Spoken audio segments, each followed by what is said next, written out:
just what are your plans for the off season and possibly playing or just doing individual workouts?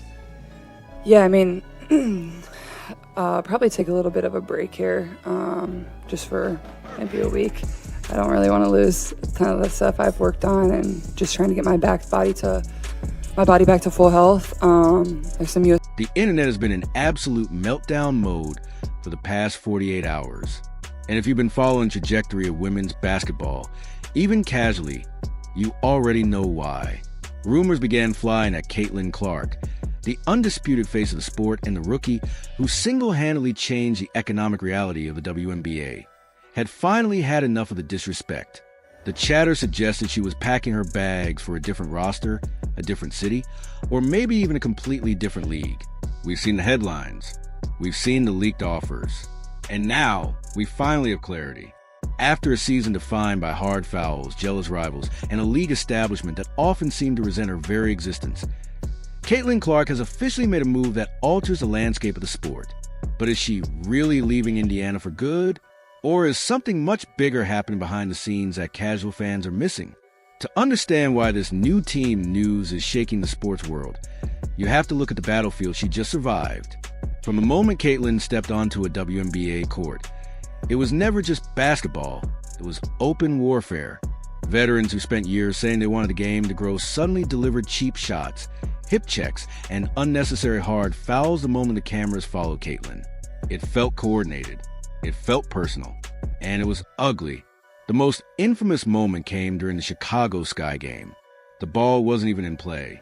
Caitlin was waiting for an inbound pass when Kennedy Carter blindsided her with a shoulder check that slammed her to the floor. It looked less like a basketball play and more like a linebacker blitz. That moment sparked a national debate about jealousy in the league. While parts of the media tried to dismiss it as competitive fire, fans saw the reality. Caitlin was generating millions in revenue, helping secure charter flights for teams that once flew commercial, and yet she was being treated like an outsider in her own league. But the physical punishment wasn't the only sign that the establishment didn't want her. The real breaking point came when the Olympic roster was announced. Despite leading the league in assists, selling out arenas across the country, and being the primary reason millions of new viewers were tuning in, Caitlin Clark was left off Team USA.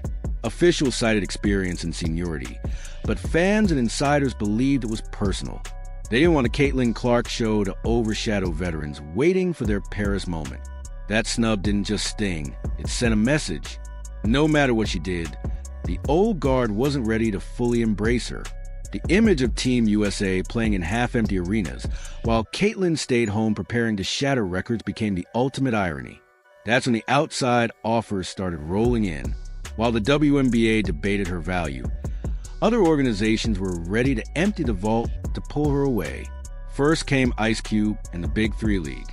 This wasn't a small endorsement. It was a historic proposal. A reported $5 million offer for just a handful of games.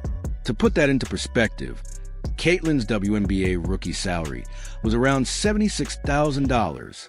Ice Cube was offering generational wealth to walk away from the toxicity and play alongside men. Many critics urged her to take the money and run, arguing the league didn't deserve her loyalty if it wouldn't protect her. She turned it down, choosing to stay loyal to the women's game. But that loyalty came at a cost. It proved she was bigger than the league itself, and that reality made the establishment uncomfortable. This brings us to the new team headlines flooding your feed. The off-season market was shaken by the emergence of a new league called Unrivaled, founded by superstars Breanna Stewart and Nafisa Collier. Launching in Miami, Unrivaled isn't a casual side project. It's a direct challenge to the status quo. They reportedly prepared a Lionel Messi-style offer for Caitlin Clark, including a massive salary, equity in the league, and complete creative control over her brand. The speculation exploded. If she joined, she'd be playing on a roster built specifically to highlight her strengths, far removed from WNBA politics and nightly targeting. Fans begged her to join, hoping to finally see her play freely without being hunted on every possession. The Unrivaled situation exposed deep financial cracks in the WNBA model. The fact that a startup league could offer ownership and equity to the sport's biggest star highlighted how undervalued players have been for decades. For Caitlin, though, the decision wasn't just about money. She already has that through her Nike deal and major endorsements. It was about respect and environment. The 3-on-3 format promised space, freedom, and creativity, perfect for a shooter and playmaker like her. Reports even suggested Unrivaled held a wild card spot open exclusively for Caitlin, waiting until the final moment for her decision. But while the world watched Miami, the real transformation happened in Indiana.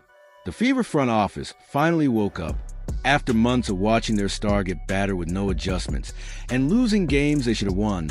They cleaned house. Head coach Christy Sides was fired, a move fans have been calling for since early summer. While respected personally, Sides appeared overwhelmed by the responsibility of managing a generational talent. Viral clips showed Caitlin visibly frustrated on the bench as stagnant offensive schemes forced the ball out of her hands. The Fever admitted the experiment wasn't working. Then came the hire that changed everything. Indiana officially brought in Stephanie White. This wasn't just a coaching change. It was effectively a new team. White is Indiana basketball royalty, a former Miss Basketball, former Fever player, and assistant coach during the franchise's 2012 championship run. More importantly, she's a modern basketball mind. Fresh off leading the Connecticut Sun through injuries and adversity into contention, White understands pace, spacing, and maximizing elite talent. Caitlin is returning to the same struggle. She's stepping into a system built around her. Under the previous regime, Caitlin was forced to initiate offense from near half court while facing constant traps. White's system emphasizes movement, cutting, and spacing. Caitlin won't have to do everything alone. White is also known for defending her players publicly and holding officials accountable, something Caitlin lacked as a rookie. Under this new leadership, physical targeting won't go unanswered. The drama isn't over, though. Expansion teams like the Golden State Valkyries loom, backed by massive financial power. Rumors, likely exaggerated, have already linked Caitlin to blockbuster trade fantasies. Every team wants her. Indiana knows the pressure is on to win quickly. Internally, this new era also unlocks Aaliyah Boston.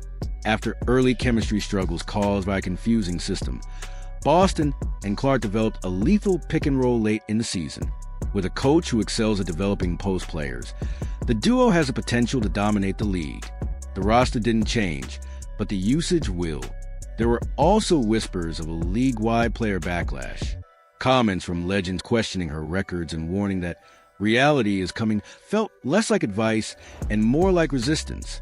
Caitlin endured the hits, kept quiet, and responded the only way she knows how, by pulling up on the logo. Now, entering year 2, the power dynamic has shifted. She's no longer the rookie. She's the engine of the league, with players opting out of the CBA and a labor battle looming. Caitlin Clark provides leverage no one else can. Ratings exploded. Merchandise sold out. Arenas upgraded. She's the golden goose. This new team era also marks a shift in her personality. The polite rookie is gone. Caitlin talks back now. She stands her ground. She embraces the edge. Stephanie White's toughness fits perfectly. Caitlin has realized she doesn't need approval, only dominance. So the confirmation is in. Caitlin Clark is staying in Indiana. But everything else has changed. This isn't the same team. This isn't the same system. And this definitely isn't the same Caitlin Clark.